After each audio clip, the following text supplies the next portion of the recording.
Vem junto com, se você ver, tem um símbolozinho. Texto. Não, é assim, eu queria que você falasse, porque a gente pesquisou alguns textos, né? Um dos motivos que a gente manteve para falar sobre os bodes, porque na última que nós tivemos, no último encontro, ficou esse gostinho, essa coisa de entender um pouco mais o que eram os botes. E aí, a Cristina falou, não, eu posso ver, e aí ficou assim, não, então eu vou com a Vânia. E aí a gente começou a pesquisar algumas coisas. E o que era interessante é que, gente, sinceramente, pouca coisa, né? Cristina vai poder dizer que ela também pesquisou, assim, coisas específicas que na verdade, a gente trouxe mesmo uma explicação do que é, como ele funciona, e tanto que é interessante o social bots, os bots, relacionado com a literatura, com a ficção científica. É super interessante ao longo desse texto. Então, a Cristina, na pesquisa dela, ela conseguiu encontrar essa tese aí do Bruno Rafael, né? E aí a gente viu o capítulo 4, ele tratava justamente, ele tem um capítulo totalmente dedicado a essa parte dos bots, social bots, que fala um pouco das redes sociais e dos robôs, né? Como os robôs agem, como está interferindo na vida de todo mundo. Então, o texto é isso aí. Cristina? Acho que é eu que tenho que passar, né? Aí a gente fez a separação por, por página, né? Aí, Cristina, se você quiser, manda bola. Manda ver aí, fale um pouquinho do texto para nós. No texto, ele não coloca numa ordem cronológica o surgimento das tecnologias, como elas foram surgindo, né? Ele começa... Está muito baixinho, Cristina. Eu vou segurar aqui o microfone para ver se melhora, porque o problema é o microfone, que não é grande coisa. Tá dando agora para ouvir? Tá dando? Para mim, tá. Tá. Então, ele não apresenta numa ordem cronológica o surgimento das tecnologias. Tem uma menina aqui na minha frente precisando que eu dê uma orientada aqui, mas agora eu não vou poder não, porque agora eu estou trabalhando, né? Agora elas têm que se virar, né? Mas, enfim, coisas do trabalho em casa, né? Ai, ai. E aí, quando a gente lê o texto até o final, lá no final, né, é que ele começa, que ele fala de algumas coisas que, na verdade, foram precursoras do que nós temos hoje da realidade dos bots, né? Que foi, né, o nascimento da cibernética lá no século XX, no ano mais ou menos de 1945, e a cibernética, na verdade, é aquilo que deu, né, a origem do que nós temos hoje, e foi a partir desses estudos iniciados em relação à cibernética que se desenvolveram todas as demais aplicações que hoje a gente vê na sociedade. E uma outra coisa que eu acho que é interessante a gente pensar também, antes da gente ver o texto como a gente fez, está no slide, é a gente fazer uma coisa, uma análise que ele fala também no texto. Ele fala assim, a história da humanidade nunca retroagiu, nenhuma sociedade retroagiu. Depois de ter alcançado um determinado conhecimento, nunca houve um processo de retrocesso, de deixar de usar aquele conhecimento. Então, a gente precisa entender a partir daí que essa é a realidade que nós vamos viver daqui para frente, que ela não tem volta. Então, o nosso desafio é aprender a lidar com essas condições e, obviamente, os pesquisadores vão ter que aprender, vão ter que ficar o tempo inteiro tentando descobrir formas de vedar a possibilidade do uso maldoso, né, dos bots nas redes sociais e nas campanhas eleitorais e tal. Mas o fato é que a gente vai correr atrás deles agora para sempre também, né? Isso é verdade. Então, o nosso autor, Barbosa, ele inicia trazendo um recorte histórico, contando, né, quando é que surgiu, como foi, que ele fala que hoje nós somos mergulhados nas tecnologias, e aí ele vem e fala eu não estou conseguindo avançar, gente, peraí, tá, como que isso é como quando surgiu e como que essas tecnologias têm influenciado, né, o nosso modo de viver. Então, ele aponta, baseado nas pesquisas, que surgiu no finalzinho dos anos 90, que os robôs surgem no final dos anos 90, e ora surge vem com a intenção de auxiliar, de ajudar, de melhorar, mas isso também gerou muita preocupação, porque aí é aquilo que a Cristina falou, do uso malicioso, né? E como que esses robôs, eles impactaram na sociedade e influenciou até para uma mudança de cultura em todos os campos, em todas as áreas. E aí, quando vem para o século XXI, ele vem e fala que os bots, ficou muito mais evidente no século XXI, esse uso malicioso. Vem justamente falar o que desde que a gente começou a falar de pós-verdade, né, gente? Não sei se vocês lembram, a gente tem falado justamente tudo está se esbarrando nos bots. Por quê? Porque você está vendo uma informação produzida em massa, tendenciosa, mal intencionada para atingir o máximo de pessoas possíveis, e aí e as redes sociais, elas foram assim, as principais, foi pelas redes sociais que os bots começaram, os bots mal intencionados, que ele até fala assim, bots mal intencionados, começaram a atuar. Aí ele até traz um autor aqui, que ele põe assim, à medida em que a rede da teia se estende, que o mundo todo se encontra conectado e que via internet circulam elementos que não apenas podem atentar contra a dignidade humana, mas que também põem em jogo a consciência coletiva. Torna-se evidente que o poder público não pode permanecer à margem disso. Então, o que acontece? O que foi mais interessante nesse caminhar é que teve bots que foram criados, inicialmente, quando eles foram criados, foram para ajudar mesmo. Por exemplo, inteligência, principalmente os de inteligência artificial, foram para ajudar pessoas deficientes, para facilitar o trabalho, para não tinha mais aquela coisa dependendo só do ser humano. E aí, e o poder público não podia só ficar mais como se apoderou.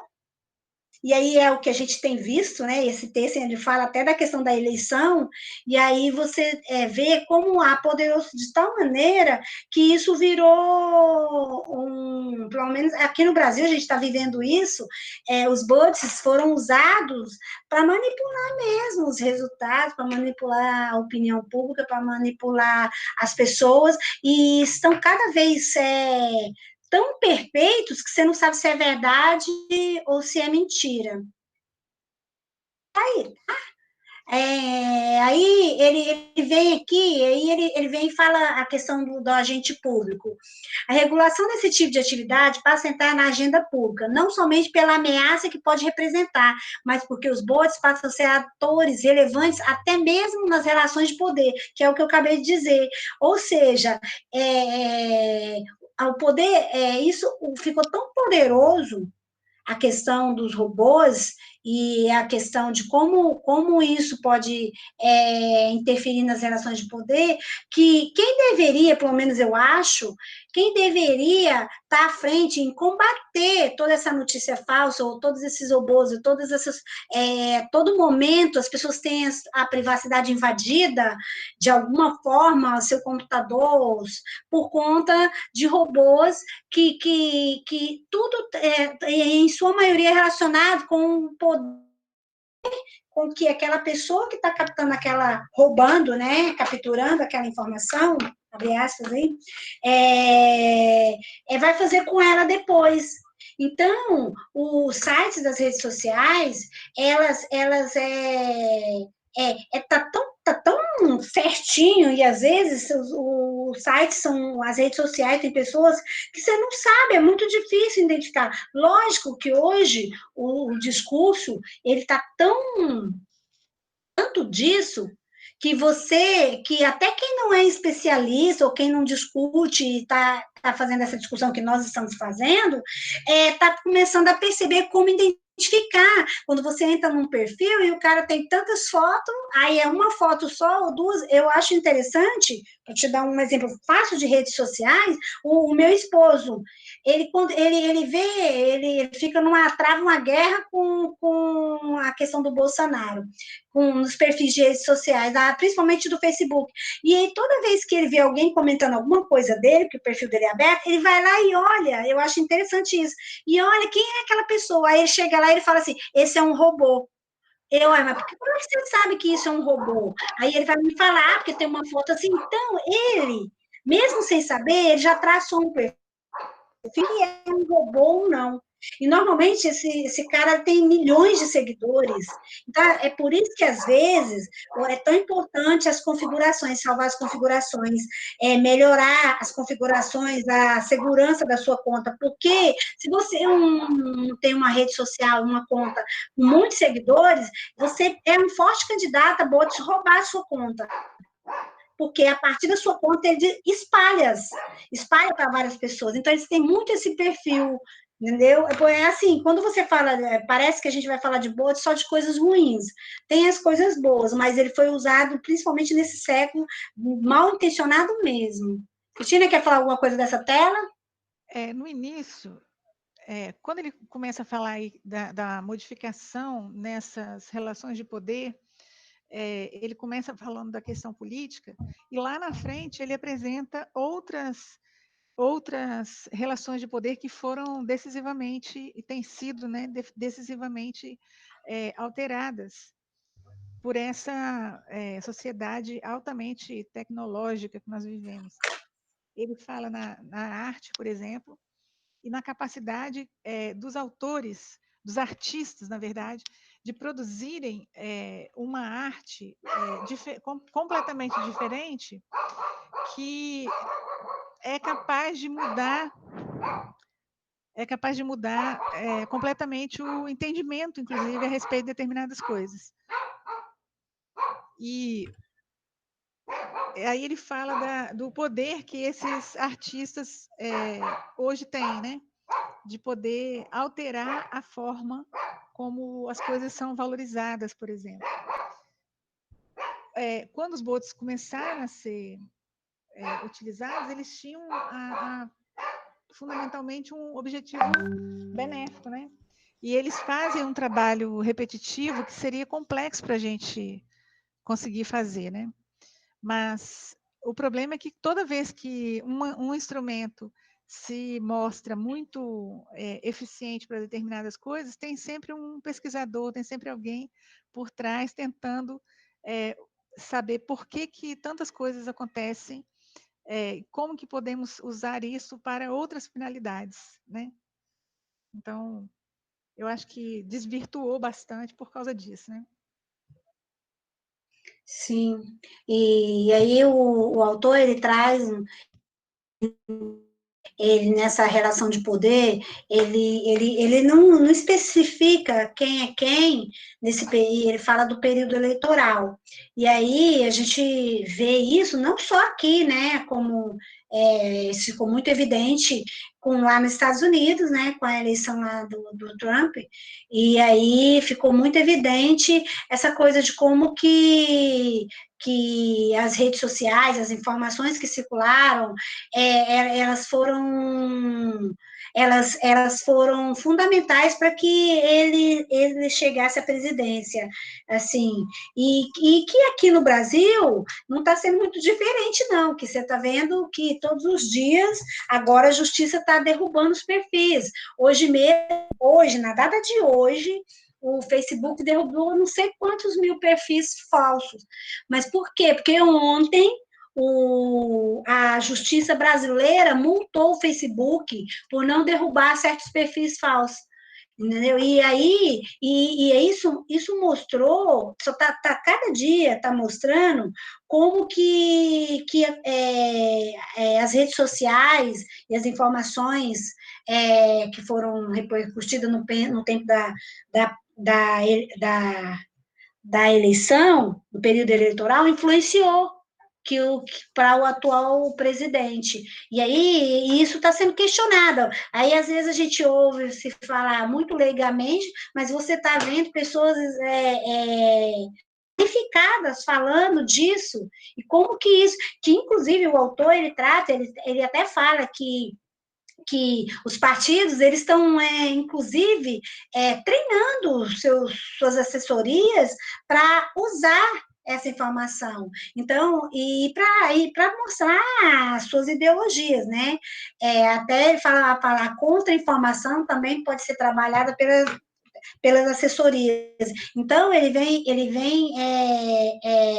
mostrar, usando isso como uma ferramenta fortíssima para se eleger. E aí, quando você vem... por que eu pulei? Eu tô voltando. Desculpa, gente, estou voltando. Aí, ele vem, e aí isso fica muito, até ele traz um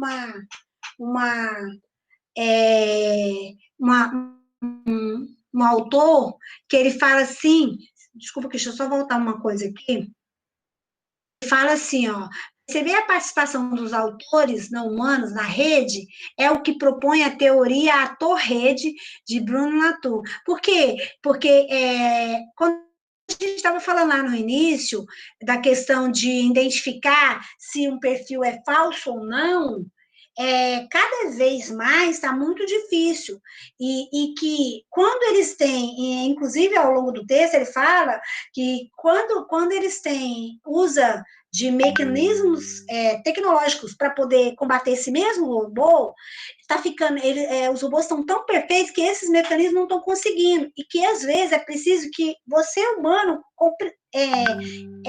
observe. Por exemplo, o meu marido, ele sendo leigo, ele já percebeu como trabalha um robô, não sei, como é um perfil fake, que ele fala, esse perfil é fake. Então, aí, você vê, aí, lá ele fala que como é importante a questão do humano para identificar. Então, ele traz essa teoria, a Torrede, Zickerdorf, né, 2007, ela afirma algumas características do ator-rede. A análise equitativa de atores humanos e não humanos. Segundo a teoria, eles devem ser vistos como atores iguais onde atuam.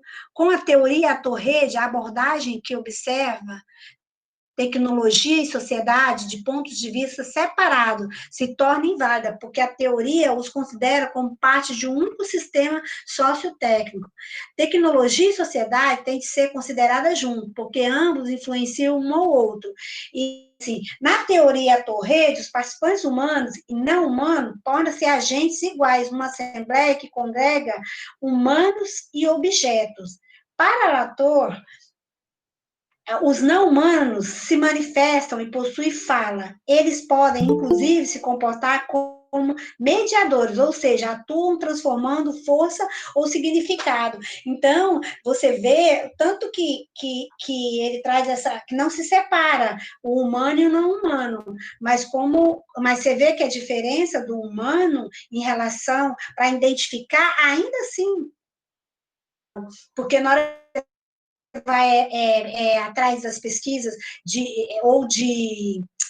tecnologias que combatem bots maliciosos, cada dia uma coisa nova, tem mudado. E como que ainda a questão humana, ela ainda está sendo fundamental, principalmente para a identificação de bots, porque o humano, ele percebe a fala, ele percebe o modo de escrita, que mais embaixo o próprio texto, ele vem falando. Cristina, quer falar alguma coisa dessa? Uma das coisas que ele deixa claro é o nível de dificuldade que se tem para identificar esses robôs, né? E isso que está falando aqui a respeito da capacidade quase que praticamente igual de não humanos, de serem agentes de mobilização, principalmente, por exemplo, em campanhas, é absurdamente claro para nós, né? Porque se você observar, não precisa muito você observar o WhatsApp. Eu não sei vocês na época da eleição, se vocês participavam de algum grupo assim que chegasse de informações, mas aqui em Bento Ferreira, por exemplo, tem um grupo de moradores, né, de Bento Ferreira. E esse grupo de WhatsApp, ele só tem duas funções. Uma função é dar informação a respeito de assalto. Roubaram o carro de assaltaram não sei quem, então é notícia ruim. A outra função é fazer campanha para o Bolsonaro.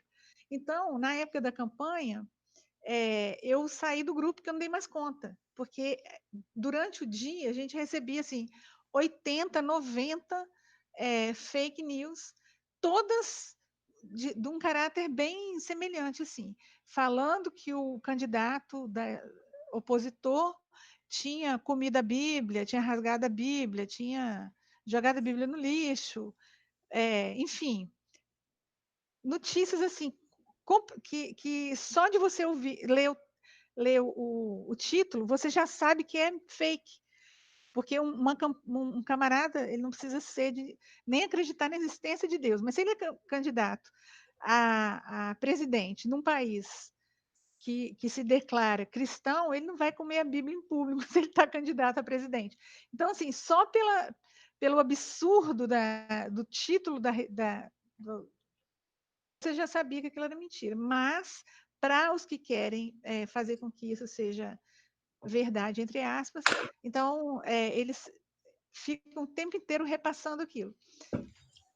Não, É praticamente impossível para nós dar conta do volume, né? Fala, Giovana. O volume não, que eles dão conta, né? Isso aí, não. E o tanto que é automático. Você está falando, você está no grupo aí de Bento Ferreira.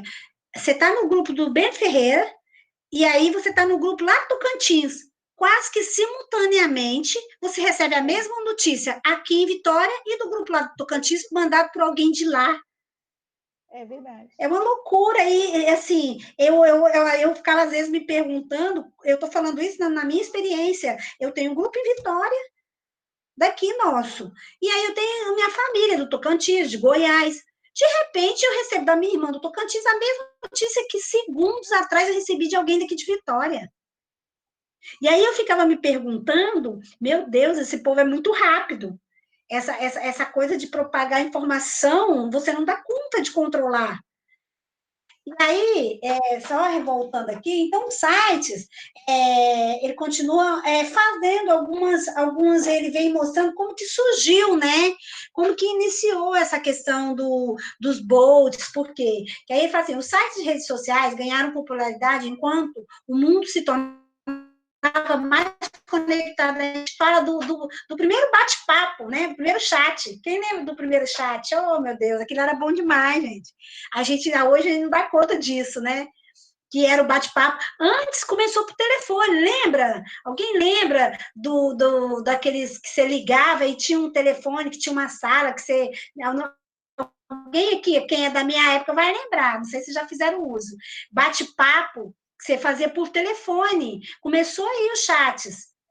Você usava a tecnologia para poder... Depois começou o seu bate-papo na internet, aí, entendeu? Aí ele fala assim, ó, que até chamava internet real chat. Eu nem não sei qual é esse que ele está falando, mas eu me lembro quando surgiu os primeiros bate-papos, principalmente que o primeiro que eu usei foi do próprio e-mail. Não sei se vocês já usaram do próprio e-mail bem antes, não tinha rede social, não tinha o Orkut, lembra que os primeiros eram o Orkut? Orkut tinha também, Então, não, mas tinha, o Orkut tinha uma janela, mas a gente primeiro iniciou Mano, tendo isso bate-papo na aqui. janela do e-mail. Lembra? Então, aí você quer aí, tá vendo? Mas alguém aqui lembra que em Vitória, eu lembro, 1992, gente, tinha uma coisa chamada, era um telefone 145, que você ligava, tinha uma sala. Eu já liguei, você falava nas salas com as pessoas, com qualquer, só que era aleatório. Aí você fica pensando como que aquilo foi transformando numa janela, era um chat aquilo ali. Entendeu? Só que hoje ele foi melhorando, virou uma. Hoje você ficou mais escondido ainda, porque você não sabe, porque pelo telefone você ouvia a voz. Agora você não sabe por trás, você não sabe nada, você pode estar falando com um robô também. Né? Então, assim, ele começa, aí ele vem falando que esse IRC, que era esse bate-papo, ele evoluiu, né? Das redes sociais, ele evoluiu. Aí ele fala assim, a partir desse contexto da evolução das redes sociais digitais, começaram a ser desenvolvidos programas de computador automatizados para estarem presentes e desempenhando tarefas determinadas em plataformas digitais, na qual humanos se comunicam. Então, aí, foi o que aconteceu. Aí, de repente, aí você começa a receber anúncio, você começa, às vezes, quando você entra numa determinada página da internet, isso aí, deseja alguma coisa, você leva até um susto, eu não sei vocês, às vezes você leva um susto, será que é a pessoa mesmo que está falando comigo, ou se é um robô? Hoje eu já estou mais acostumada, mas antes eu assustava toda vez. Mas será que a pessoa acabou de me ver, já está falando comigo aqui? Então, você mostra como evoluiu isso.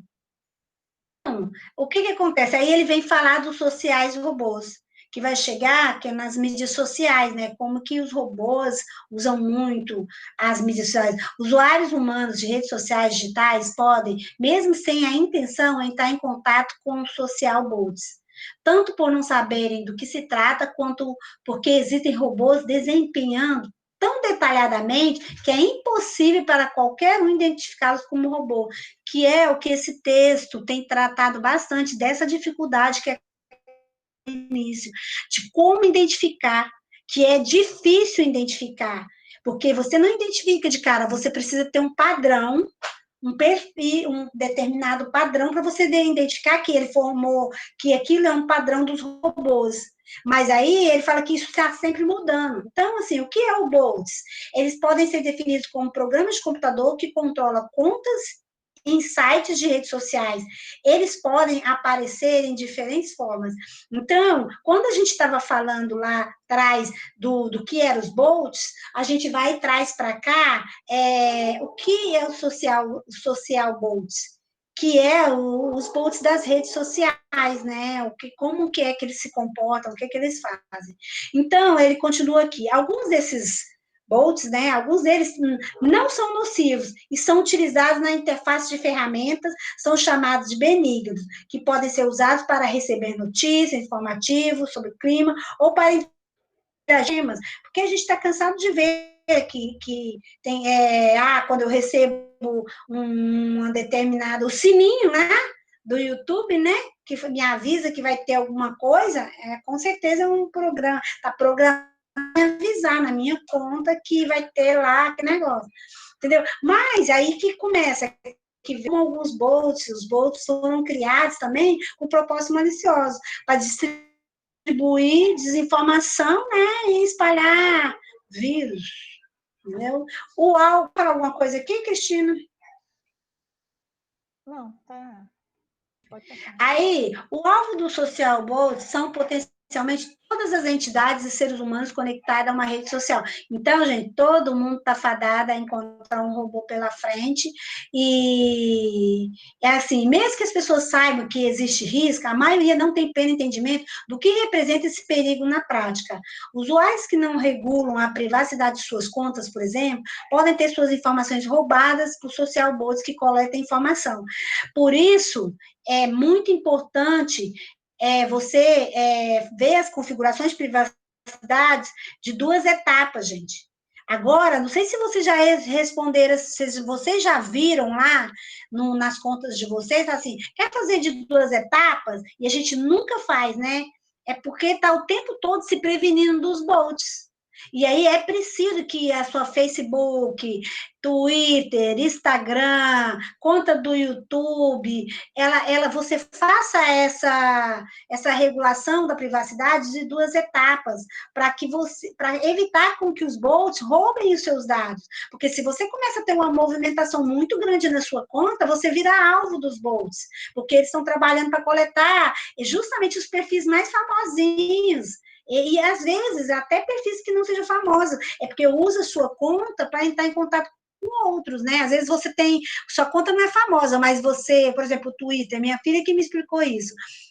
Às vezes, ela não é famosa, mas uma coisa que ela fez, retuitou mais de 1000 vezes. Isso é o suficiente para alguém roubar a conta dela. Roubou, então tem que tomar cuidado com isso, que é o sequestro que eles falam de dados, né? E aí, assim, pode falar, Cristina. Quanto a isso, como a gente trata de competência e informação, né? Essa é a tônica do grupo. Eu acho que quando a gente vai falar de competência e informação, hoje em dia, a gente tem que falar na questão da segurança nas redes. Faz parte, eu acho, desse processo de competência e informação, também saber se proteger, porque, obviamente, o conteúdo a gente vai precisar checar, e a gente vai precisar saber onde checar. Mas eu acho que quanto mais isso vai se tornando natural e naturalizado esse uso, é mais necessário quando a gente for trabalhar para gerar essa capacidade das pessoas de verificarem o conteúdo que elas estão lendo, que elas estão replicando e repassando. Eu acho que a gente também precisa começar a treinar essas pessoas a pensarem na questão da segurança e da privacidade das suas contas e daquilo que elas reencaminham, né? Porque praticamente eu acredito que vai ser bem difícil da gente conseguir trabalhar essa questão de saber usar a informação, de saber checar, se a gente também não tiver um conhecimento sobre como se proteger minimamente, né? Desse tipo de ataque, digamos assim, às suas redes sociais e às suas informações, né? Agora, na pandemia, não sei se vocês viram isso acontecer, mas aconteceu comigo lá no início, logo nos primeiros dias do isolamento, o meu WhatsApp foi clonado, não sei o que fizeram aqui, simplesmente parou de funcionar, só que eu percebi que tinha parado de funcionar naquele momento, porque eu estava usando, aí de repente parou, e muitas coisas do meu WhatsApp foram roubadas, muito contato, assim, e várias pessoas receberam mensagens em meu nome. E aí, só que eu coloquei nas redes sociais que eu tenho, também não uso muito, mas tem, informações dizendo que o meu WhatsApp tinha sido clonado, que era para ninguém dar importância para o que tiver, se alguém mandasse informações. E várias pessoas que eu conheço também tiveram, agora nesse tempo da pandemia, o WhatsApp. Só que aí eu acho que foi mais grave, porque conseguiram roubar, ficar com o número, né, da pessoa, deu mais trabalho para resolver do que o meu. Então, se tornou uma necessidade, né, para a gente pensar na questão da segurança dos dados, né? Sim, não, e se você parar para pensar, Cristina, você teve o WhatsApp, você imagina, gente, sério, eu não consigo imaginar alguém roubando minha conta de e-mail, eu tenho um infarto só de pensar. entendeu? Porque assim, foi, meu Deus, se roubar minha conta, eu tô lascada, toda a minha vida tá lá, tanto de coisa, tanto de informação que eu preciso, sempre quando eu vou pesquisar. Então, a gente tem que fazer o mínimo, que é cuidar da segurança da nossa conta, através de melhorar as senhas, através de estar sempre vivendo, tomando cuidado onde você clica, porque às vezes no início da pandemia foi muita informação, foi um boom de informação em cima de todo mundo. Quando o Brasil realmente parou, que as pessoas começaram a parar mesmo, você via notícia de tudo quanto é jeito, e vinha links, que os links eram muito perigosos, porque você clica, ele instalava no seu celular. E aí você vê, ó, em 2007, aí Haugen, não sei, ele fala que os especialistas vai viver para desenvolver métodos para poder combater os bots maliciosos. Que isso não é uma coisa porque cada dia é uma coisa nova que aparece, né? E aí a gente tem um papel muito importante de fazer o que a gente está falando, está sempre vendo o que a gente está compartilhando, o que a gente está fazendo. E aí, você quer falar essa parte, Cristina? Do como divide os bots? Eu vou pegar água aqui. Vai falando aí. Ele divide, em primeiro lugar, em 3 famílias diferentes, que são aqueles que são totalmente automatizados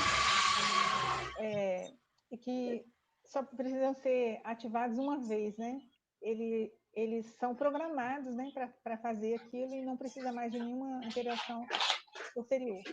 Os semiautomáticos, que precisam da intervenção de um operador, e os manuais, que dependem o tempo inteiro desse operador humano para realizarem as atividades deles. Os manuais, ele fala que são aquilo que eles chamam de ciborgues, né? Engraçado que ele fala no texto também, que um negócio que é interessante, que essa ideia de ciborgues e outras ideias que a gente via no cinema, né? Que começou com uma certa tipo ficção científica, ele fala que hoje a gente está bem pertinho disso, né? Que a tecnologia está desenvolvida bem próximo daquilo que antes a gente pensava que seria assim, coisa ficção científica mesmo. Falando ainda sobre esses que têm interação, chamam de robôs manuais, ele fala que esse tipo de bot normalmente executa pequenas tarefas operacionais, mas não possui um código complexo para executar as ações, sendo necessário que o ser humano controle. E aqueles que são totalmente automatizados precisam de pelo menos uma intervenção humana para o seu desenho e ativação, que é, na verdade, quando eles fazem, né, a programação para aquele robô agir dessa e daquela forma. Depois, aí ele divide em duas, né? Mais para frente. Aqui? No texto. É porque o meu está escrito à mão. Bom, ele fala aqui que tanto os social bots totalmente automáticos como os semi-automáticos podem contar com a tecnologia de aprendizado de máquina, definindo como uma subcategoria da inteligência artificial. Utilizando esse aprendizado de máquina, eles podem aprender a partir de dados disponíveis nas redes sociais, ou potencialmente a partir de qualquer lugar da internet. Ele fala ao longo do texto que esses bots, eles aprendem, né, com aquilo que a gente posta. Eles vão observando qual é o padrão que você utiliza, quais são as palavras, qual é a forma de se manifestar, de falar a respeito daquilo. Então, eles vão, e eles mimetizam isso quando eles vão passar informação como robôs. Eles tentam, de certa forma, imitar, não é, a forma como os humanos utilizam as palavras e formam frases. Eles vão mimetizando isso para poderem enganar as pessoas e criar uma dificuldade ainda maior para para serem identificados, né? O objetivo deles é que eles se misturem na multidão. Eles não querem ser identificados naturalmente. Então, quanto mais próximos o modelo deles for daquilo que é um modelo humano, mais difícil, naturalmente, para a gente identificar. Ele se comporta como humano, imitando o comportamento de usuários legítimos. Normalmente, a inteligência artificial é implementada em chatbots desenvolvidas para janelas de atendimento ao cliente. Eu não sei se vocês já fizeram alguma... Gente, a Molly está latindo muito, né? Ambulância passando na rua, muito barulho de ambulância. Assim. O cachorrinho late sem parar. Então, tá, deixa ele aí. Existem, por exemplo, bancos, né, que você liga, que você manda...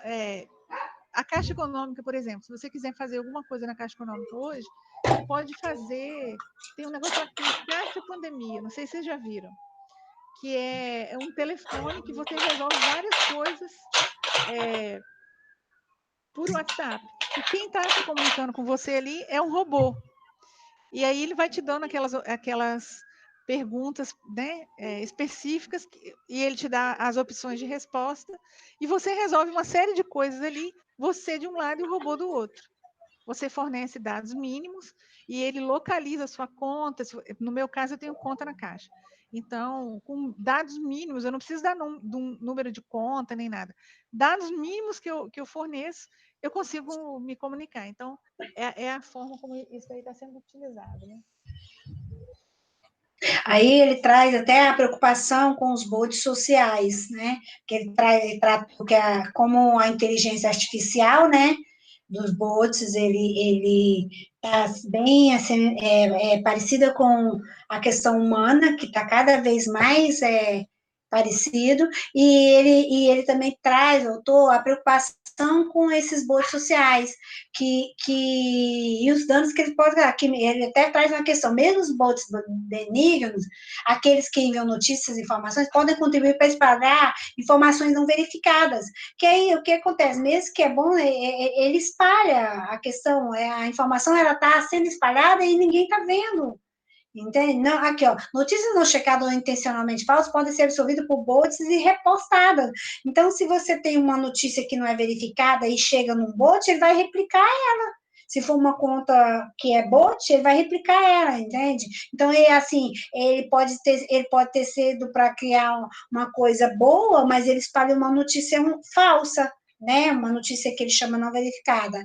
Então, assim, eles influenciam o debate, né? Porque quando eles jogam, eles pegam aquela informação e replicam sem saber o dano que ela pode causar, ele influencia todo um debate, né? E a grande preocupação quando utilizada, e que foi o que aconteceu na eleição, né?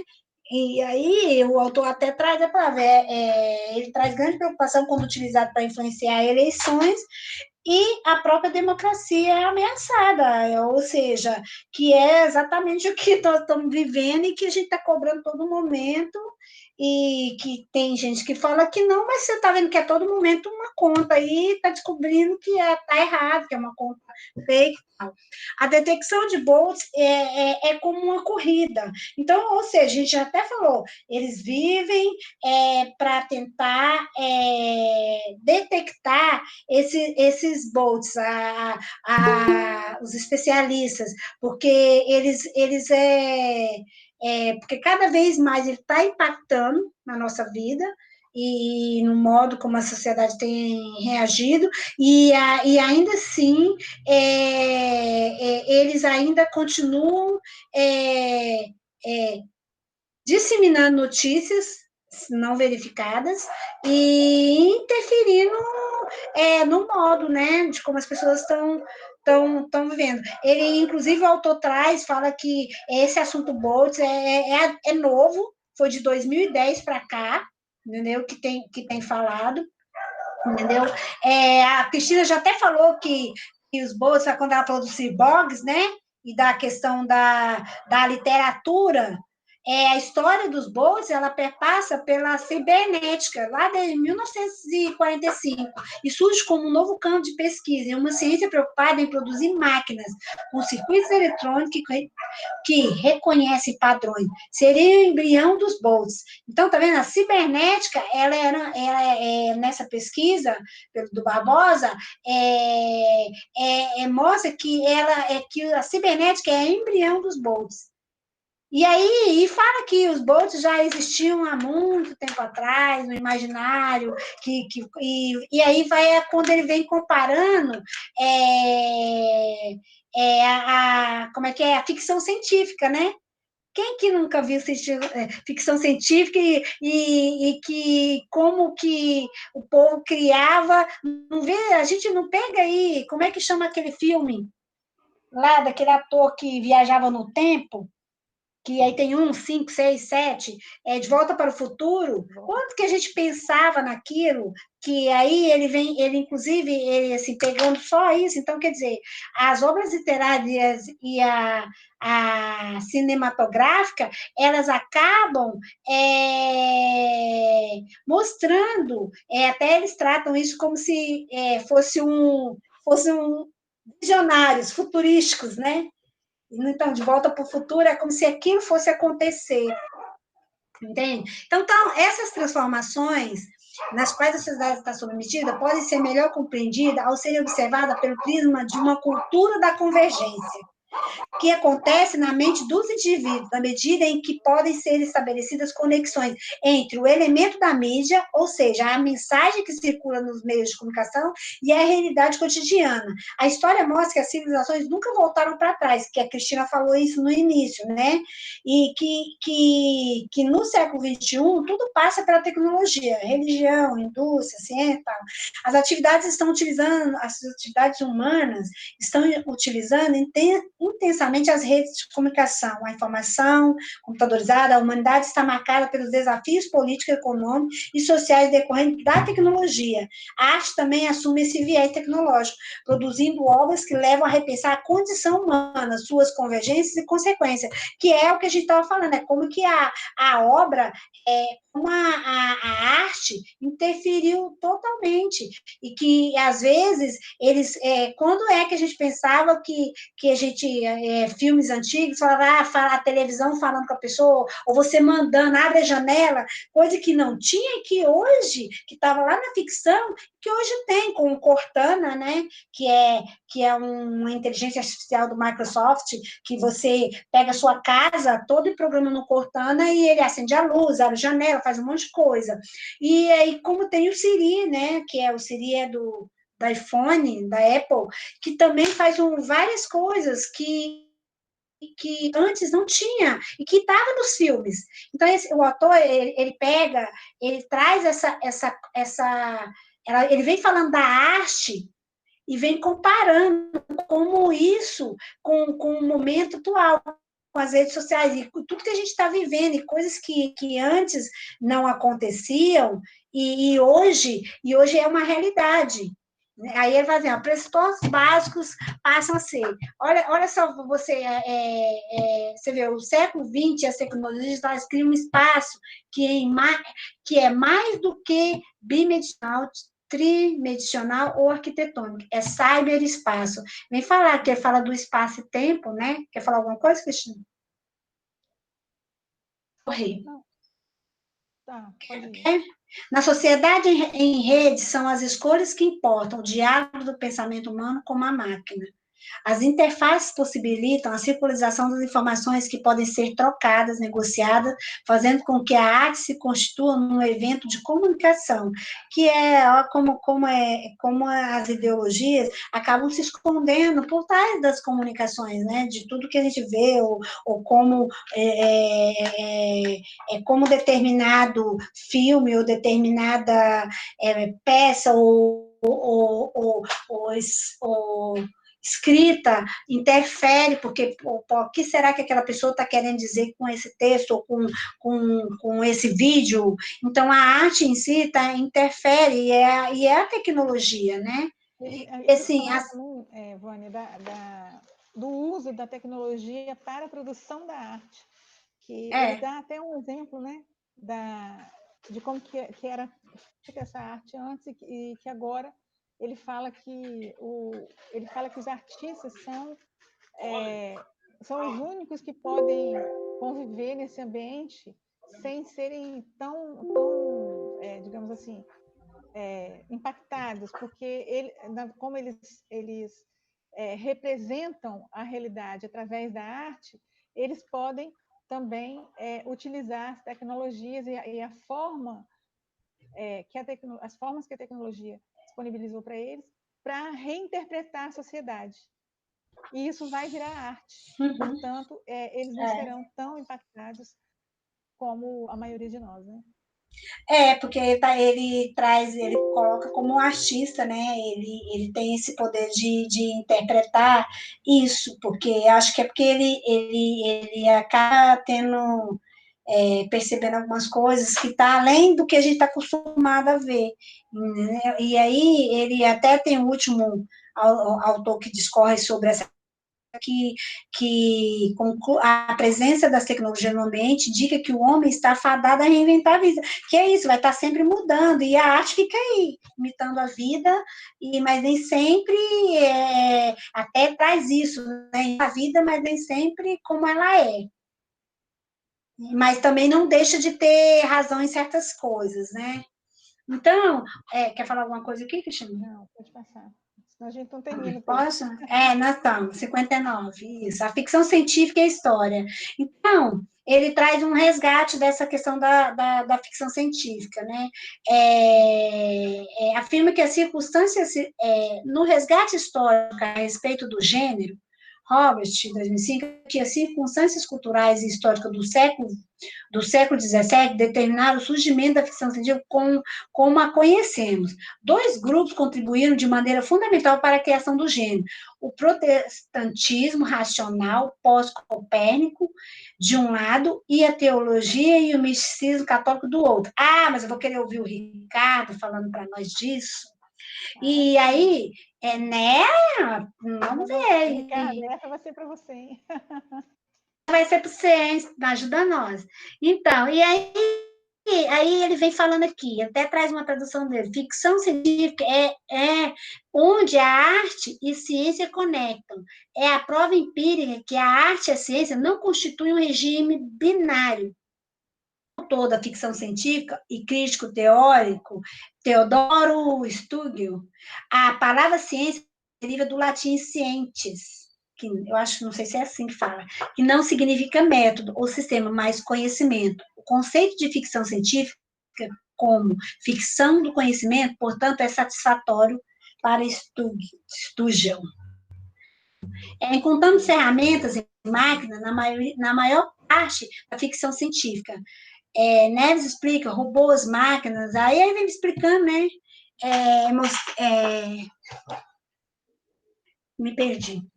A Robert observa que hoje as máquinas estão no processo de redefinição radical do humano, e ainda a trama dominante da ficção científica do século XX tem sido como as máquinas retornam à humanidade, como a sua trajetória de desenvolvimento os traz de volta aos discursos da humanidade. Tornar as máquinas cada vez mais humanas ocorrido com certo empenho pelas narrativas científicas. Porque quando a gente está vendo as ficções, está sempre isso, sempre uma coisa que a gente antes... Hoje eu não duvido de mais nada. O que eu duvidava antes, quando era menina, que via aqueles filmes lá mais loucos, ontem que eu falava de louco, hoje eu falo assim, meu Deus, olha isso acontecendo. Então, assim, olha aí, Ricardo de novo vai poder falar para nós. Ó. Em termos filosóficos, as máquinas são vistas como menos autênticas que a vida orgânica, porque elas caem sob a rúbrica da teste, né, e não da episteme. Recentemente, a ficção científica tem enfatizado a noção de desconstrução, com textos explorando a validade da perspectiva tecnológica.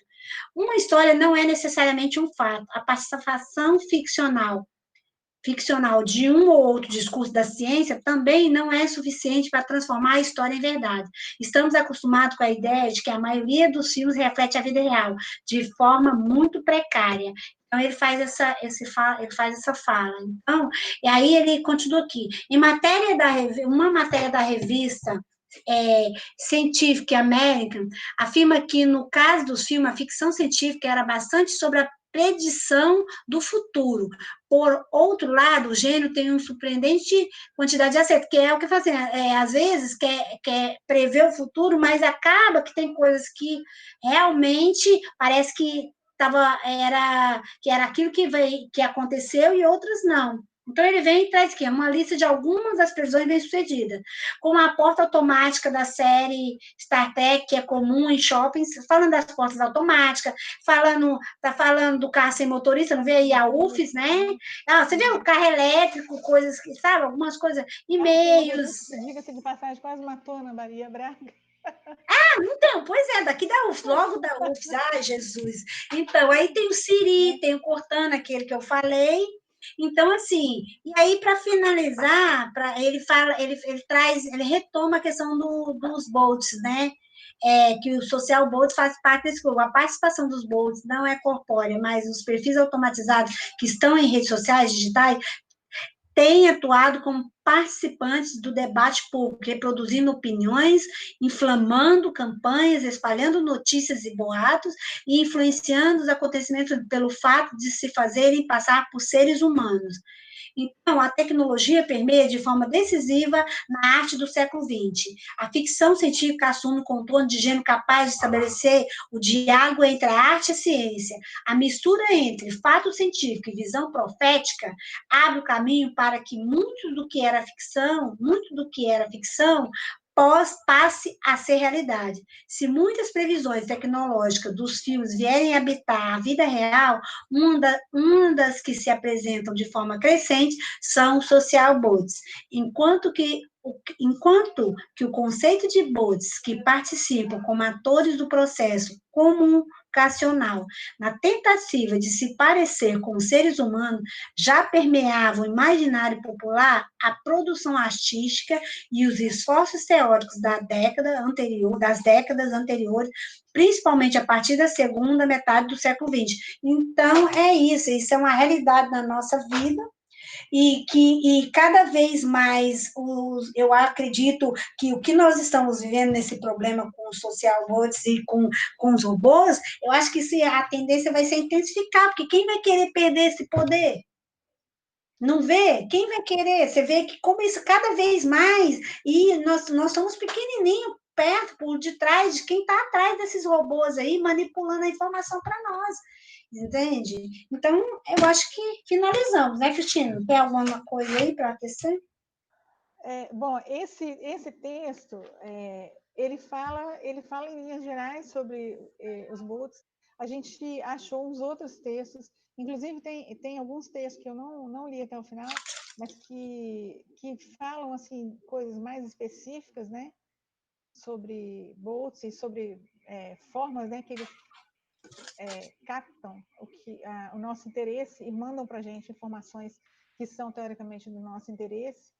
E que são até um pouquinho assustadores. Por exemplo, se você estiver no Instagram, por exemplo, e o seu olho, você vai passando, né, no Instagram, as imagens. Se o seu olho se detiver por uma quantidade mínima de tempo, mais numa determinada imagem do que nas outras, aquilo ali gera uma informação a seu respeito. Suponhamos que você tenha passado um pouquinho mais, uma quantidade ínfima de tempo, que talvez nem você tenha percebido. Olhando, por exemplo, a bolsinha de lápis lá no Instagram, estou falando bolsinha de lápis que eu estou com aqui na mão. Imediatamente ele reconhece que você está interessado em bolsinhas de lápis e aquilo vira um algoritmo na sua vida, você vai receber um monte de propaganda de bolsinha de lápis, etc, etc.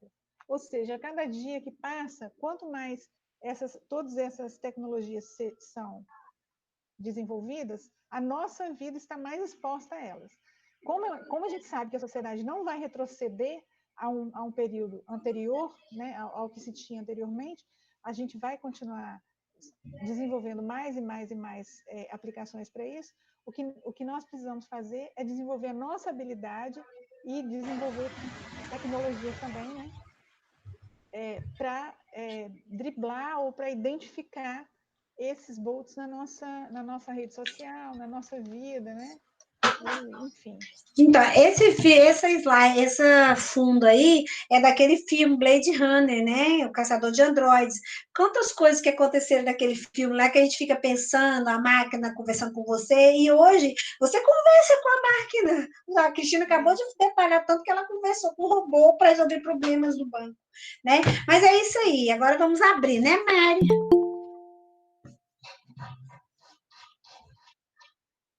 Sim.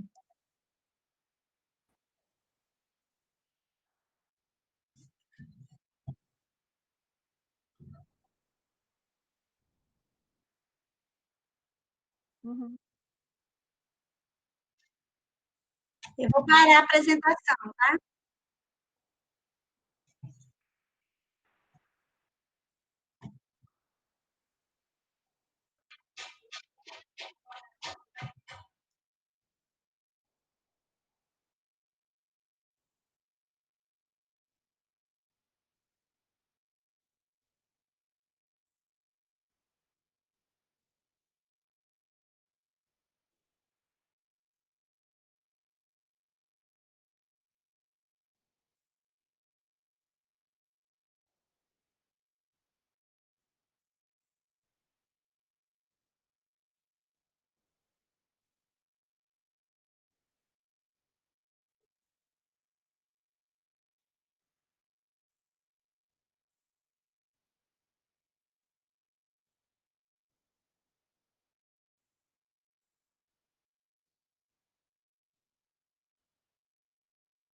Mary, posso falar um pouquinho?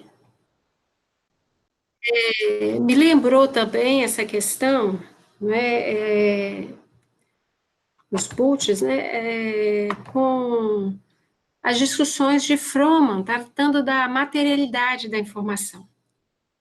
Como é que hoje a gente constrói, né, atores, constrói narrativas, e como esse aspecto da materialidade no ambiente digital, ele ainda é real, né? A gente olhar a discussão de antecedente de Fromm, né, se colocando a materialidade da informação, antecedendo a própria realidade social. E quando a gente olha os boots, isso fica muito claro, porque hoje a gente constrói ambientes, a gente constrói emoções, nós construímos desejos, né? A gente tem análise sentimental de consumo, né? Análise sentimental dentro do ambiente web, todo realizada por esses robôs, né? Por esses programas que lidam com uma face, com um elemento do nosso cognitivo que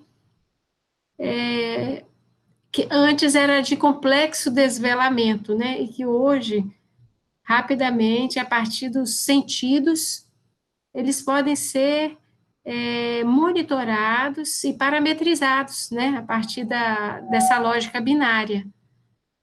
Então, assim, eu acho que vale a pena quem discute essa questão da informação pensar um pouquinho as próprias questões que o Fromm elabora, pensar se como a materialidade de um documento, de um texto, de uma imagem, de uma fala, ela antecede, muitas vezes, esse perfilamento que o indivíduo vai construir. Um caso assim, que a gente poderia citar tem a ver com a difamação que hoje esses bots fazem, né? Como que rapidamente pessoas são difamadas. Se constrói a partir de uma mentira e dificilmente a pessoa consegue provar que não é verdade. Não consegue, ela, mesmo tentando, ela sempre vai ficar com essa mentira, né, cravada, perseguindo, todas as vezes que o nome entra na rede, todas as vezes que no ambiente web é pesquisado, aquilo vai renascer, né, e vai definir isso como uma marca, como um elemento de dúvida ou duvidoso na existência do ser, né, essas falsas narrativas. É Então, o isso. cancelado, né? Que a meninada chama ser cancelado na rede social. É a maior preocupação, principalmente quem usa muito, porque depois, para desfazer isso, você não vê aquele menino Felipe Neto? Qual está sendo o maior problema dele agora? Porque atrelaram, ele estava vendo essa semana, atrelaram o nome dele a uma notícia de pedofilia. Aí existe um painel que todo mundo que está atrelado à pedofilia, o nome entra lá, e o nome dele entrou para esse painel. E ele é famosíssimo, ele está super preocupado porque o nome dele está lá, e é uma notícia falsa. E o nome dele entrou para esse painel que é mundial. Que o nome dele, aí é isso que a Lucilei está falando, e aí como que ele vai conseguir, e ele vai ter que falar 1000 vezes que não tem nada a ver, que a notícia é falsa, só que gravou nas pessoas, né, foram cancelar, como diz o outro, foi cancelado, né. No caso dele, ainda mais grave, porque ele trabalha com crianças, né? Ele faz vídeos no YouTube para criança e tal. Isso aí, então, pior ainda, né, isso aí. Provavelmente, não sei se vai ter o poder de destruir a carreira dele para sempre, mas é extremamente danoso, né? E seria para qualquer um de nós que passasse por um processo desse também, né? Nas redes, até por uma coisa mentirosa, e depois como é que faz para limpar, né, esse nome que fica lá, como diz a Vânia aí, fica marcado lá, colado, né,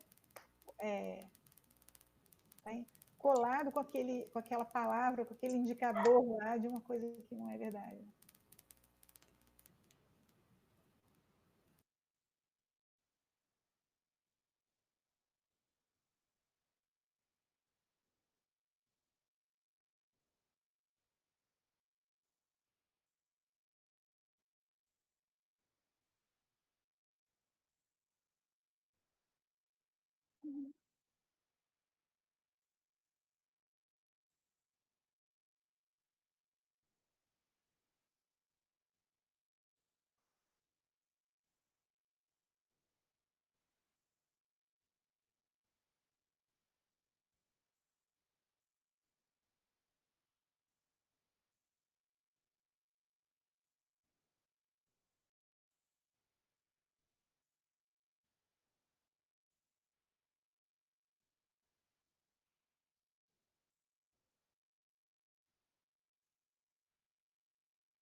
Sim, é totalmente por causa disso. Isso aí.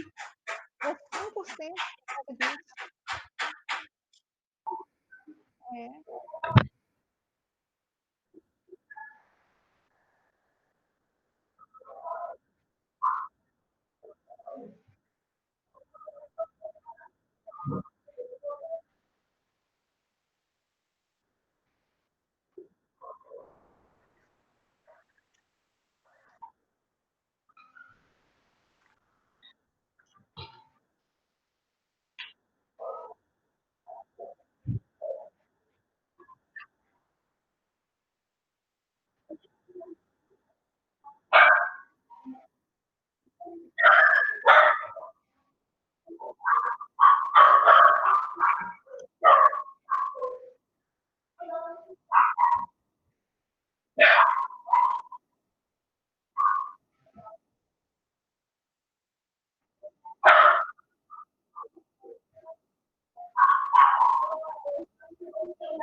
Mary, acho que a Limaté levantou a mão primeiro.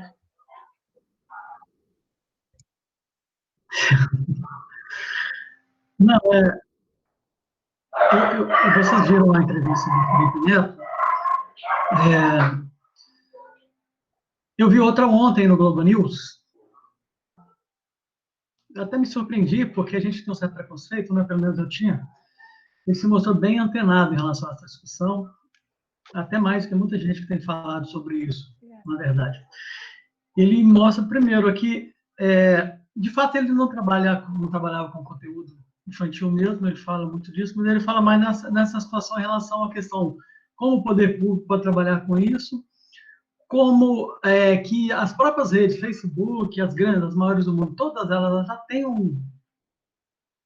conduta lá dentro lá que elas não seguem. Elas tem um código de conduta de o que você pode postar nessas redes, mas elas, de fato, elas não seguem. E ele falou uma coisa que eu concordo com ele, é que você tem que perseguir as mensagens, ou seja, aquelas mensagens que são fake news, ou desinformação, ou perseguição, e não a pessoa que faz as mensagens. Ou seja, quando você corta o perfil, de alguma forma, de fato, você acaba trabalhando com a questão da liberdade de expressão, sim, né? Outra coisa que ele fala, que eu lembrei muito do nosso grupo, da discussão da nossa área, ele não chega a citar competência e informação, mas ele fala que a única saída para isso é a questão da educação, sabe? Educar as pessoas. Ele até é contrário ao que a gente está discutindo aqui, ele fala que no início tinha muitos bots mesmo na rede, que hoje em dia trabalha-se menos com bots e mais com pessoas mesmo. Ele fala assim que não existe um gabinete de ódio em Brasília mais que controla isso, não, que existem diversos gabinetes de ódio, que existem pirâmides que controlam essas informações e que muitas das pessoas, igual a Vânia citou a irmã dela lá de Tocantins, que repassou uma mensagem, muitas das pessoas repassam, às vezes, até de forma inocente mesmo, sabe? Elas não... Quem constrói toda a narrativa lá de cima da pirâmide tem um certo interesse, mas as pessoas lá embaixo que acabam difundindo já não tem mais... não comunga, talvez, óbvio, elas não comungam com esse meu interesse, muitos são até inocentes. E trabalha muito essa questão da educação. Eu lembrei muito a ideia da questão da competência em informação, sabe? No sentido de lidar com isso. E nesse ponto eu acho que, você falou que é simples, eu acho que é difícil exatamente por causa disso, sabe? Se a educação fosse fácil, não teríamos tantos analfabetos no Brasil, sabe? Pessoas que mal sabem ler direito ainda, sabe? Então, eu acho que é um trabalho muito grande, sabe? E, principalmente quando você pega um Brasil, como diz o sociólogo lá, que da educação no Brasil não é questão de problema, é um projeto, né, de uma determinada elite, né? Ou seja, é difícil quando existe um projeto de não se educar bem determinado grupo, trabalhar com boa competência para lidar com determinadas situações, sabe?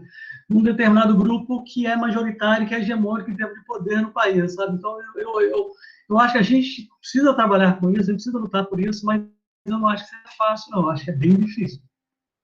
Nossos alunos lá na faculdade é mais fácil, mas lá na base é tudo é difícil. Na-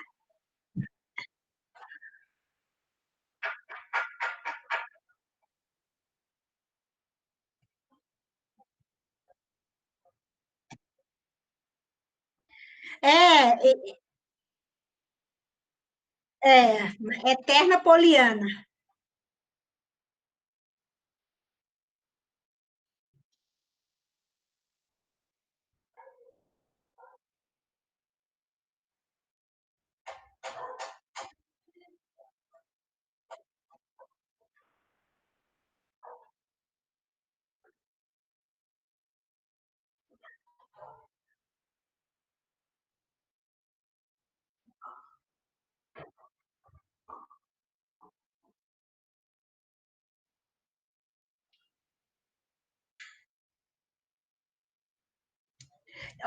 E a Mary, o que você estava falando que vai até ao encontro que a Arimatea está falando do Felipe Neto, porque ele está sofrendo isso porque ele atacou quem? Quem está no poder hoje. E outra coisa, quem é o maior opositor do nosso presidente? É a Globo. Então, o Felipe Neto só não vai ser cancelado porque a Globo está o tempo todo pondo ele e mostrando que, porque ele está fazendo um discurso que nós também estamos apoiando o que ele está dizendo. Mas aí você vê as ideologias por trás de uma meio de comunicação que é a todo momento confrontar com o outro lado do poder. Então, ele pega o Felipe Neto e põe, é um jogo isso. Aham, olha só como é que a coisa é, tá vendo? Aham, é isso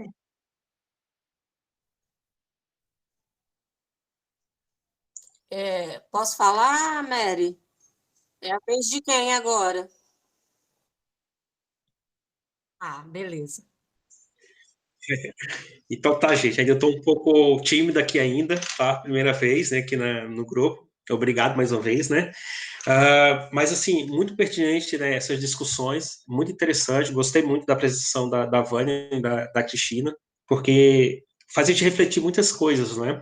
Inclusive, eu estou lendo um livro, né, agora, que é desse autor, até está aqui do meu lado, que é Slavoj Žižek, né? Ele é filósofo psicanalista, né? E esse livro ele fala sobre amor impiedoso sobre a crença, né? Então, assim, me lembrou muito, né? Até porque a Vânia citou aí num trecho aí da apresentação sobre o Copérnico, né? E sobre o cristianismo ali, né? Quanto que isso também influencia. Então, sobre a crença, né? Porque a gente está lidando com as fake news, o que está por trás de tudo isso é a crença, né? Você acreditar em qualquer coisa que é compartilhada, né? Então, esse autor, né, é interessante que ele vai falar sobre a questão do cristianismo, né, porque a gente já nasce numa cultura, né, que já tem a questão da crença, né, ou seja, não é que estou falando assim sobre religião nem nada não, tá, gente, é só a questão mesmo assim do que o filósofo ele coloca. Então, ele já nasce nessa sociedade que já é imbuída, de certa forma, pela questão de uma crença, ou seja, você já nasce numa cultura que tem uma dívida, não é, que, né, questão do cristianismo, que é o que se sacrificou por você, né, e você vai ter que acreditar naquilo, né, então você já nasce nessa sociedade que tem a crença muito forte, e ali quando a Vânia colocou ali do Copérnico, né, tem muito a ver com a questão que é uma cisão muito forte, de uma quebra de uma crença, ou seja, de tirar ali a questão do heliocentrismo, né, então foi uma coisa muito forte para o ser humano, né, tem três coisas que são muito fortes, uma é a questão do Darwin, né, de ter colocado ali o homem como um animal qualquer também, né, outra espécie. A questão desse heliocentrismo, que foi uma quebra radical também dessa crença do humano, digamos assim. E o Freud, né, que foi a questão do inconsciente, né, que fala assim que o ser humano ele não é dono da sua morada, porque a gente é regulado pelo inconsciente que domina a gente a todo momento, né. Então, assim, eu achei muito interessante, né, essa parte associada com a fake news, né, porque o que está por trás de tudo isso é as pessoas acreditarem, entendeu? É essa crença. Ou seja, por trás de tudo isso é o quê? Essa incapacidade de se questionar, né, de questionar tudo, de dizer assim, poxa, por que eu devo acreditar nisso, não é? Eu acredito nisso porque o que me passou isso aqui, de certa maneira? É o modelo cultural, né? É o modelo social, é o modelo familiar, é a escola, né? Então, assim, quando a gente se coloca nesse posicionamento de questionamento, de dúvida, é como a gente pode, porque quebrar um pouco essa crença, né, que a gente recebe do mundo, né? Então, assim, achei muito interessante, né, essa discussão, né? E outra questão é esse apelo moral, né? Esse apelo emocional, porque vem dessa tradição também cristã, né? O apelo emocional, tal. Então, o que eles aproveitam, né? Por exemplo, nesses votos aí, essa questão política, tá por trás também é esse apelo, né? Porque o que é que eles colocam em questão? A questão o medo ao estrangeiro, né? Os refugiados ali na Europa, quando, né?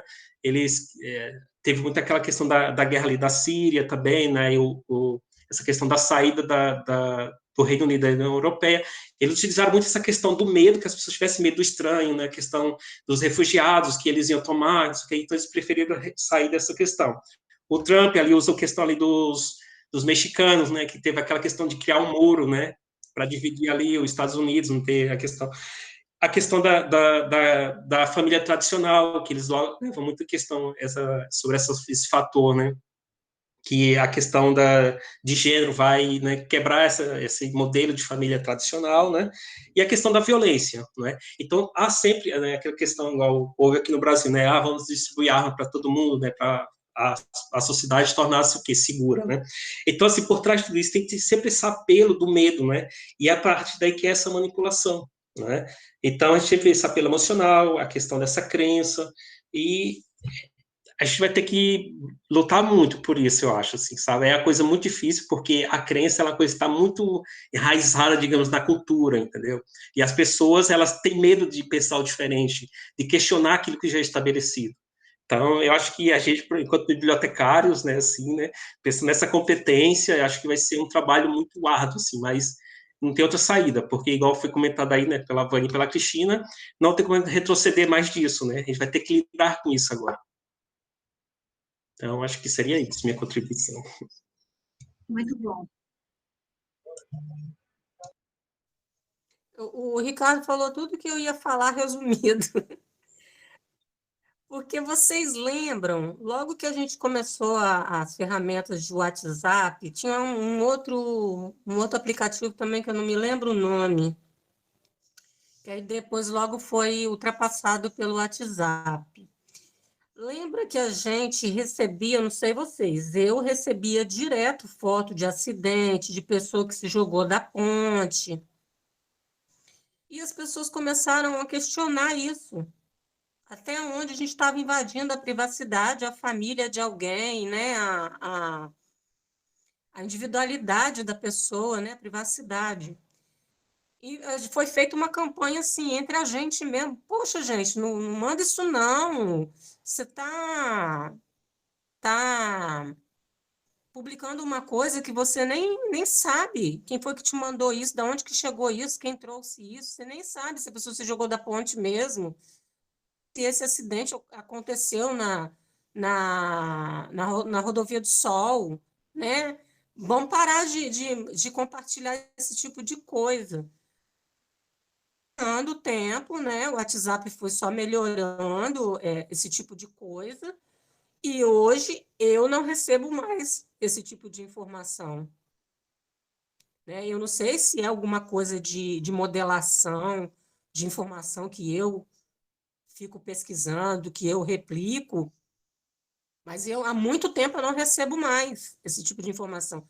Então, da mesma maneira que o meio virtual se modula para ele atingir determinado público, eu acho que o público também, a população, ele arruma uma estratégia de cercear notícia, de informação.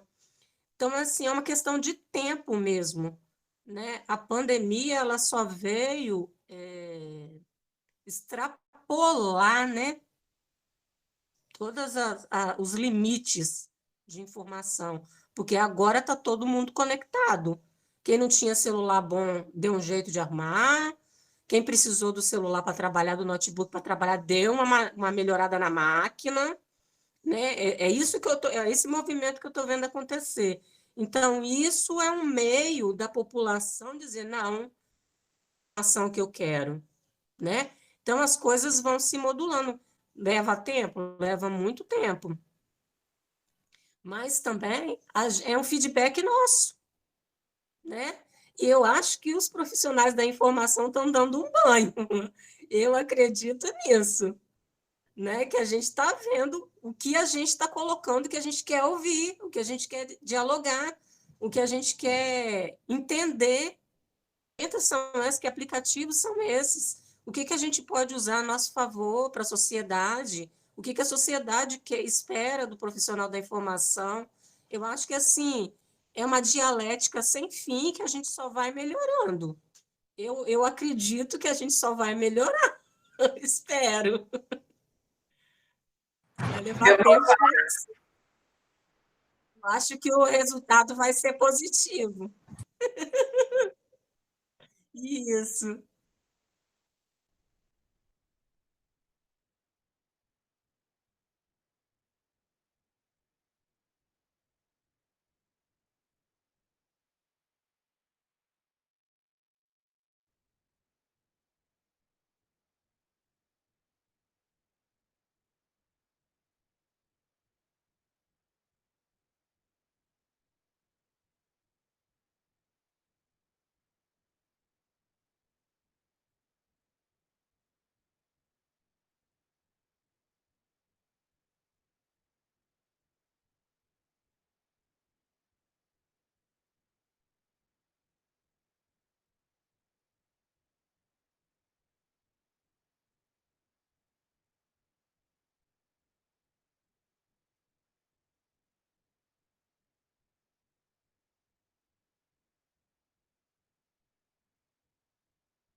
Mas nas redes sociais, Mary, a configuração, a criptografia do WhatsApp, ela é mais complicada para essa modulação, né? Ele não vai só no que você está pesquisando, nos seus ideais, nas suas fontes.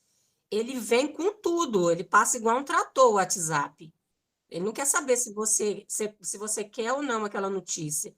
O WhatsApp é uma ferramenta mais complicada da pessoa modular, né? Por isso que está sendo tão difícil de ser combatida, né? O TSE está criando leis para a pessoa que multiplica a informação, desinformação no WhatsApp, para que ela seja, que ela sofra as consequências daquilo dali, né? Devido ao resultado das últimas eleições, né?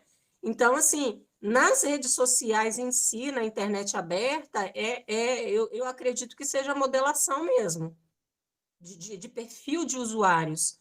Mas no WhatsApp a gente tem que ter mais cuidado, porque é uma criptografia que não é modulada. Ela replica aquilo dali para você. Você recebe e multiplica aquilo se você quiser, você compartilha se você quiser. Né? É mais complicado.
Mary, acho que agora na Cláudia.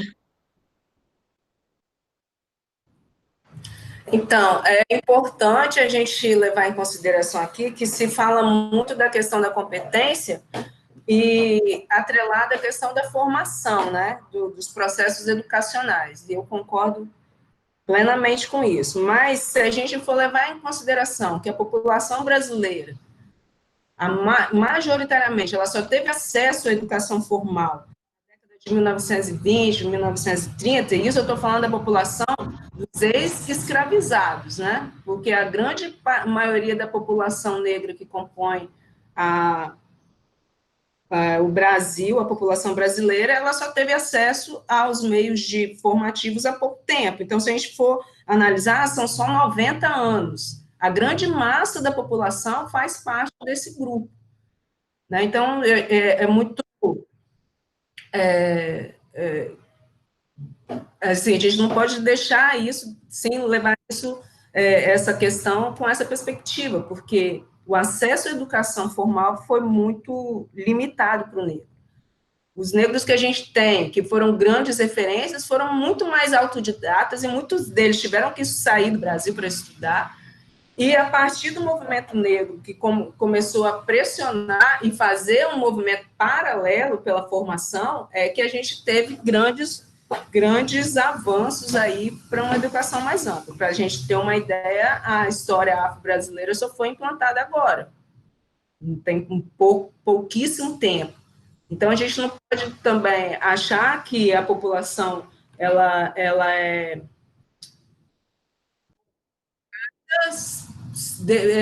pouco letrada por causa das próprias consequências dela. Não, tem um processo político aí, institucional, que foi posto nesse Brasil e que está vigorando até hoje, que está difícil de quebrar, mas como o Merinário disse, eu não acho que ela é poliana, não, acho que a gente está fazendo aquele trabalho do cupim, né? Quebrando concreto para deixar a terra mais macia. E a gente tem que levar essas questões em perspectiva, porque o acesso não é igual para todos.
Eu aceito contribuições. É o mesmo grupo que eu tô, Mary?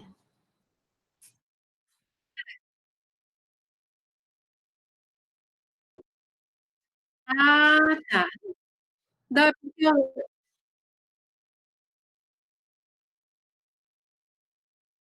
ah, tá. Então ele faz parte do grupo o grupo que faz a gestão do grupo. Sim,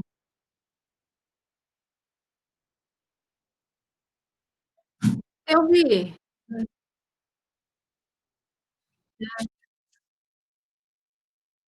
Uhum. É para a próxima segunda?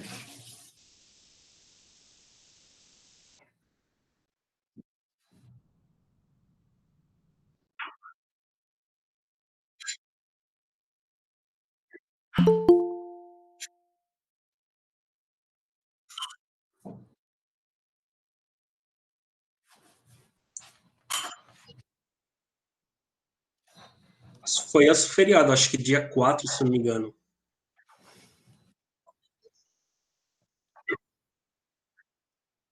4 de setembro? Tá falando? Setembro é uma sexta.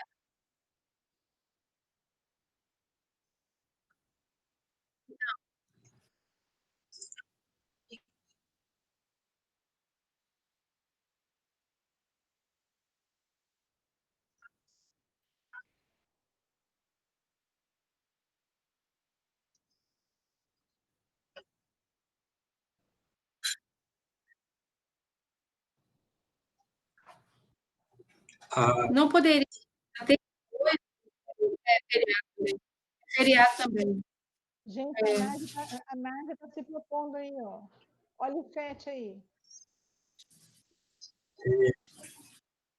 Mary, olha o chat. A Nádia Mary Nádia?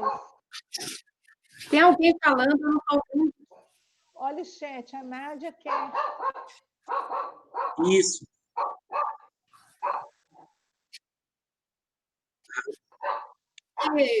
Eu gostaria de participar, mas eu não sei qual é o texto. Já tem o texto, não? Ô, Mary, eu me proponho a trabalhar com o Ricardo Texto. O texto é assim, vocês dois vão bater papo e escolher qual é o texto. E aí vocês afinam. Eu gostei muito da experiência com a Cristina, porque às vezes a gente dá uma travada e aí com o outro, um salva o outro, e que um debate bem bacana. Eu gostei. Foi a primeira vez que a gente fez assim, então, né? E aí vocês vão definir o que vocês vão fazer. Ah, entendi. Tá bom.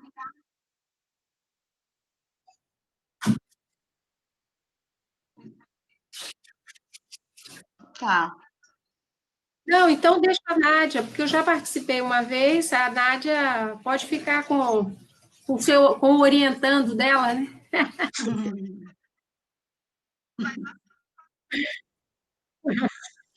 Vai ser bom. Vai ser ótimo. Ricardo falou? Depois Tá ótimo, Nádia. eu tenho o e-mail dele, a gente troca e-mail depois.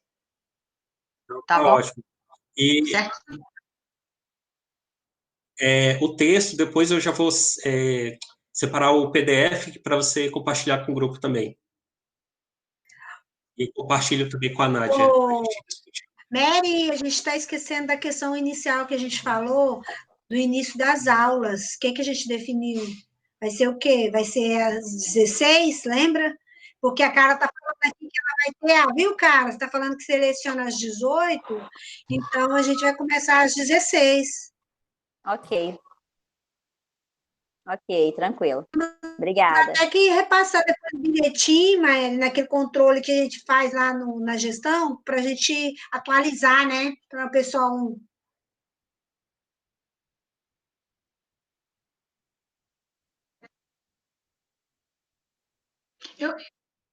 Eu recebi. Não olhei, mas recebi.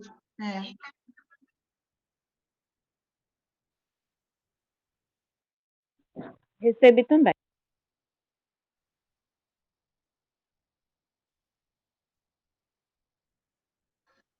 Mary, a sexta-feira é um dia que eu dou aula, e se eu não me engano, às 18 horas. É o dia que eu dou aula, não sei como é que as coisas vão transcorrer, né? E aí a gente tem que começar mesmo às 4, porque senão não dá tempo, assim, de eu finalizar com o Ricardo, entendeu? Que a gente sabe.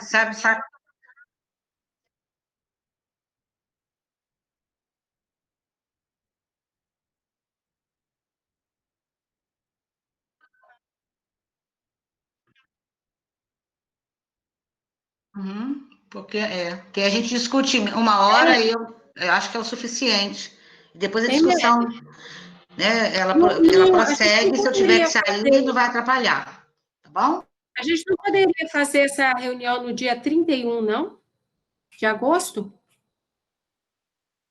Antecipar, porque agosto é um mês que tem 5 segundas-feiras, né? Ao invés de a gente fazer na sexta... A gente não tem uma coisa no dia 31? Tem, um web. Já tem? 31 tem evento às 18. É justamente o evento da Gabriela. Ah, tá.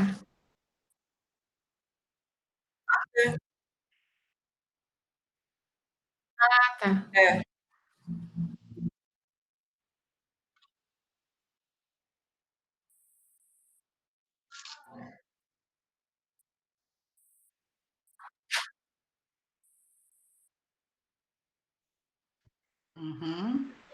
Entendi.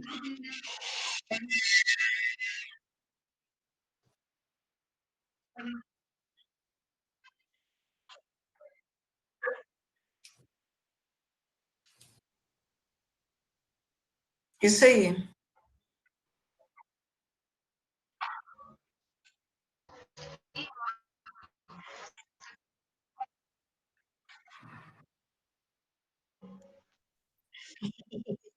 A voz do povo nunca foi. Eu queria preciso continuar, mas sair. vou ter que sair. Eu também.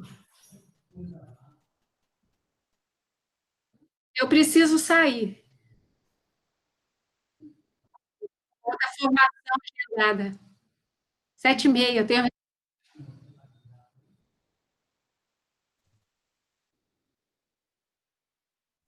Acho que foi bom.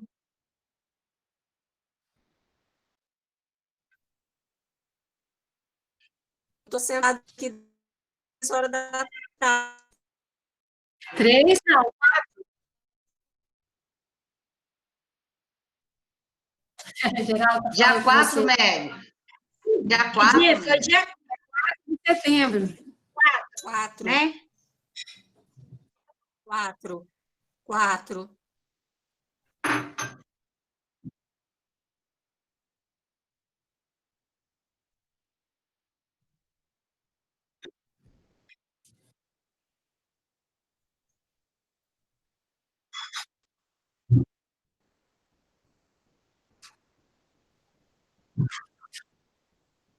Mary.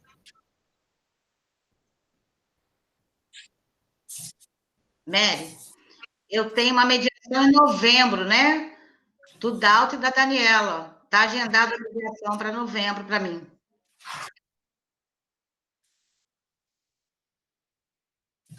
Daniela e Dalton. E eu vou mediar em outubro, dia 19.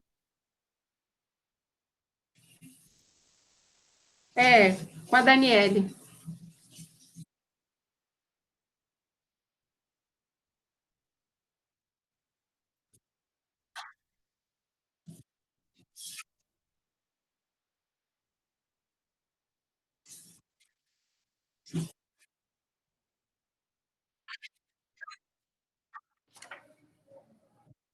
Mas eu vou mediar como? É apresentação? Ela não me mandou nada. Ah, tá. Joia.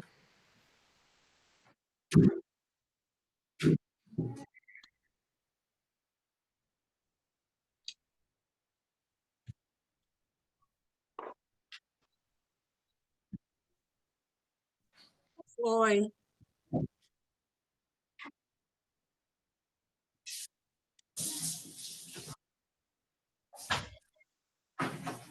Mary, eu vou mediar em setembro, né? Dia 14. Dia 14. Ok.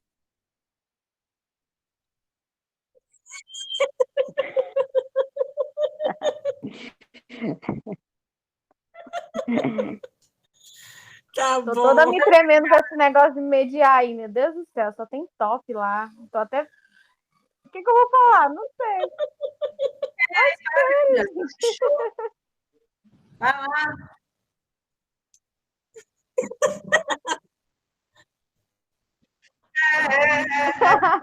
Mas cada top. coisa é diferente, né? Medinho de falar para o computador.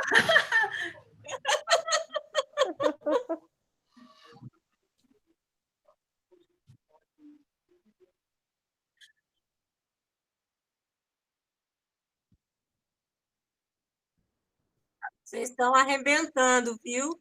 Falou, Tô gente. adorando. Parabéns. Obrigada. Adorei também. Obrigada, pessoal. Foi Tchau. muito bom. Um abraço. Beijo. Beijo.